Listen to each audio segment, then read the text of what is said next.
प्यारे बच्चों, बोर्ड परीक्षा की तिथियां घोषित हो चुकी हैं और पूरे वर्ष आपने पूरे मनोयोग के साथ पढ़ाई भी की है।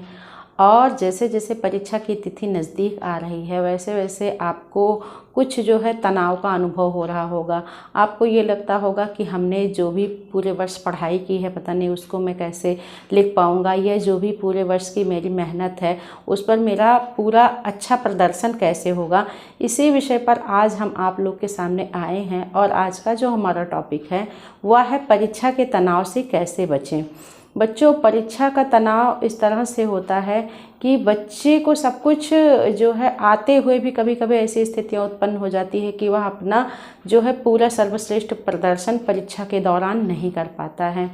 तो परीक्षा का जो तनाव होता है इससे उबरना जो है नामुमकिन नहीं होता है। अगर हम इसे जो है थोड़ा कुछ बिंदुओं पर विशेष रूप से ध्यान दें तो हम इस पे अच्छा काम कर सकते हैं।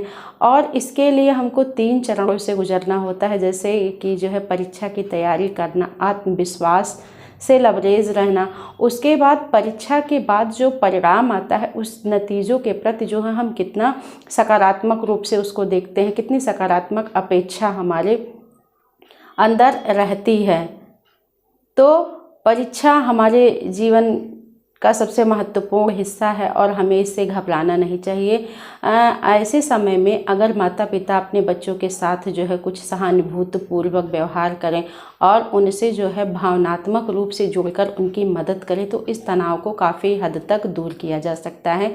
क्योंकि माता पिता जो है बच्चे से इस तरह से भावनात्मक रूप से जुड़े होते हैं कि उनको पता होता है कि वह अपने बच्चे की किस तरह से जो है मदद कर सकते हैं। और माता पिता ही बच्चे के जो है प्रेरणा स्रोत होते हैं, उनको देखकर बच्चा आगे बढ़ता है।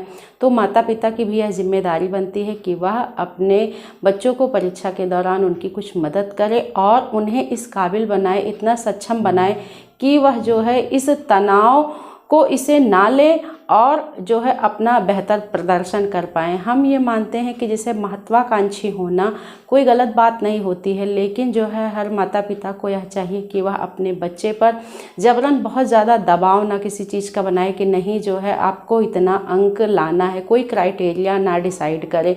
बच्चा स्वेच्छा से जो है जो भी कर सकता है उसे करने दें और उसमें अगर बच्चे की आप और अच्छे तरीके से उसकी मदद करेंगे, उसका साथ देंगे, उसका सहयोग करेंगे तो बच्चा आपकी अपेक्षाओं पर खरा उतरेगा और परीक्षा में अच्छे अंक लेकर के आएगा। तो परीक्षा में तनाव होना एक जो है साधारण सी बात है और कभी कभी यह तनाव हमारे शरीर में दिखने लगते हैं जिसके कारण जो है सिर दर्द, माइग्रेन, शरीर में दर्द और परीक्षा के प्रदर्शन को लेकर हम इतना घबरा जाते हैं कि इससे कभी कभी पेट दर्द और जिम चलाना, चिड़चिड़ापन, मूड का जो है ऑफ हो जाना भी सम्मिलित होता है और इसमें एकाग्रता की भी कमी हो जाती है।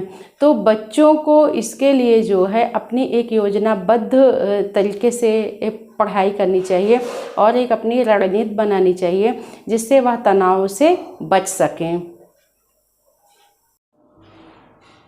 परीक्षा के तनाव से बचने के लिए बच्चों को जो परीक्षा का पैटर्न होता है उस पैटर्न से बच्चे को भली भांति जो है परिचित हो जाना चाहिए और विगत वर्ष के जो है अनसॉल्व पेपर को सॉल्व करना चाहिए, जिससे जो है बच्चे को आगामी परीक्षा में आने वाले प्रश्नों के प्रारूप बहुत अच्छी तरीके से वो जान पाते हैं और उन्हें हल कर पाते हैं।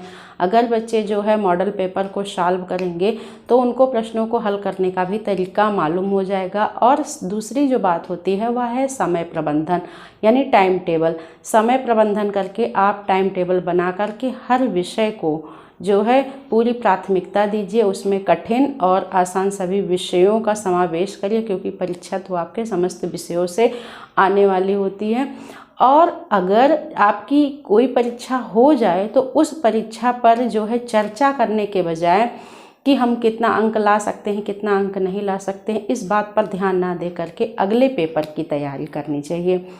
तो जिससे बच्चे का अगले पेपर में उसका प्रदर्शन बहुत अच्छा होगा और पढ़ाई के साथ साथ बच्चों को जो है आराम की भी ज़रूरत होती है। रिवीजन तो परीक्षा के दौरान बहुत महत्वपूर्ण होता है, लेकिन उस रिवीजन के दौरान भी बच्चे को थोड़ा आराम की ज़रूरत होती है। इस दौरान बीच बीच में वह जो है ब्रेक ले सकता है, थोड़ा टहल घूम सकता है, अपने मित्रों से, अपने दोस्तों से बातें कर सकता है। इससे भी जो है उसका मूड फ्रेश होगा और दोबारा वह जो है अच्छी तरीके से फिर पूरे मनोयोग के साथ पढ़ाई करने बैठेगा। पर्याप्त निद्रा और एकाग्रता, आराम, ये सब बच्चे के जो है परिणाम पर बहुत असर डालता है और इससे जो है बच्चे के प्रदर्शन में भी सुधार आता है। कभी कभी परीक्षा के दौरान बच्चों के अंदर जो है स्ट्रेस हार्मोन्स बढ़ जाता है और इस स्ट्रेस हार्मोन्स बढ़ने की वजह से बच्चे के शरीर में कई परिवर्तन आने लगते हैं। कभी कभी उनको जो है भूख बहुत ज़्यादा लगती है और कुछ बच्चों को तो भूख भी नहीं लगती है। जिन बच्चों को भूख बहुत ज़्यादा लगती है उनका मन जो है ऑयली चीज़ें खाने का ज़्यादा मन करता है, जंक फूड पे उनका ध्यान आकृष्ट अधिक होता है। तो हमको इन सब चीज़ों से जो है बचने की आवश्यकता होती है और हमारा हार्मोनल डिस्टर्बेंस ना हो, इसके लिए हमको स्ट्रेस नहीं लेना चाहिए। पूरे पढ़ाई करने के दौरान बच्चे को जो है आत्मविश्वास के साथ पढ़ाई करना चाहिए। जीवन शैली में सुधार की भी आवश्यकता होती है। बच्चों पर जो है बेवजह का दबाव नहीं डालना चाहिए और बच्चे की तुलना जो है पड़ोसियों के बच्चे से नहीं करनी चाहिए कि अरे फलाने का बच्चा जो है इतना अच्छा है पढ़ने में, तुम इस तरह से नहीं कर सकते हो। इस तरह से अन्य बच्चों से भी अपने बच्चों की तुलना नहीं करनी चाहिए माता पिता। इससे भी जो है नकारात्मक प्रभाव पड़ता है और परीक्षा की तैयारी करने के साथ साथ जो है बच्चों में पूरा आत्मविश्वास, लगन और निष्ठा के साथ तैयारी करना चाहिए। प्यारे बच्चों, आज का जो समय है वह बहुत ही ज़्यादा प्रतिस्पर्धा का है, यानी हर जगह आपको कंपटीशन मिलेगा। अभी जब आप जो है बोर्ड की परीक्षाओं से उत्तीर्ण होंगे उसके बाद ही तुरंत आपको जो है तमाम सारे यूनिवर्सिटी में एंट्रेंस के एग्ज़ाम देने की भी तैयारी करनी होगी। तो अगर आप जो है अभी से बेहतर रणनीति बना कर के जो है काम करेंगे तो निश्चित रूप से आप जो है बोर्ड की परीक्षाओं में तो अच्छे अंक लाएंगे ही, साथ ही साथ अनेक जो विश्वविद्यालय में जो भी एंट्रेंस की परीक्षा होगी या जो भी आपने लाइफ में अपने जो भी एक लक्ष्य निर्धारित किया होगा, आप उस लक्ष्य को ज़रूर पालोगे। मेरी जो है आप लोगों के लिए यही शुभकामना और आशीर्वाद है कि आप जो है बेहतर रणनीति बनाकर अभी से जो है अपने हर परीक्षा की तैयारी करने में जुट जाइए और उच्चतम और अच्छे अंकों के साथ जो है उत्तीर्ण होइए। इसी शुभकामना के साथ आपको बहुत बहुत जो है धन्यवाद।